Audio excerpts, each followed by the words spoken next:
మళ్ళీ అయితే మాలినికి కాల్ చేసి ఇలా అంటూ ఉంటుంది. అక్క నీకొక పని చెప్తాను చెయ్యక్క, ఇదే లాస్ట్ అక్క.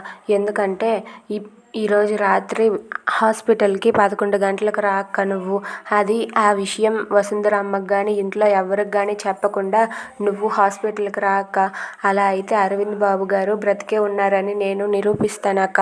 అప్పుడైనా సరే నా మీద నీకున్న కోపం అంతా తగ్గిపోతుంది అక్క అని చెప్పి మళ్ళీ అంటూ ఉంటుంది. అది విన్న మాలిని అయితే ఒక్కసారిగా షాక్ అవుతుంది.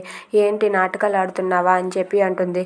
అక్క నేను చెప్పేది నిజమక్క, ప్లీజ్ అక్క ఈ ఒక్కసారి నన్ను నమ్మక్క.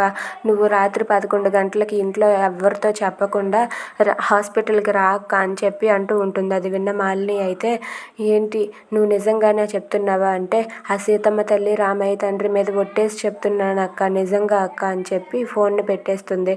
ఇక మాలిని అయితే ఇలా అనుకుంటూ ఉంటుంది. అరవింద్ ఫోటో చూస్తూ ఇలా అంటుంది. తన భర్తను కాపాడుకోవడం కోసం నా భర్త ఇంకా బ్రతికే ఉన్నాడని అబద్ధాలు ఆడుతూ బ్రతికేస్తుంది ఆ మళ్ళీ అని చెప్పి మాలిని అయితే అరవింద్ ఫోటో చూస్తూ అలా అంటూ ఉంటుంది. ఇంతలో అక్కడ మళ్ళీ అయితే ఈరోజు ఎలాగైనా సరే అరవింద్ బాబు గారిని కలిసి అరవింద్ బాబు గారు బ్రతికే ఉన్నారని మాలిని అక్కకి తెలిసేలా చెయ్యాలని చెప్పి మళ్ళీ అనుకుంటూ ఉంటుంది. If you like this video please like, share and subscribe.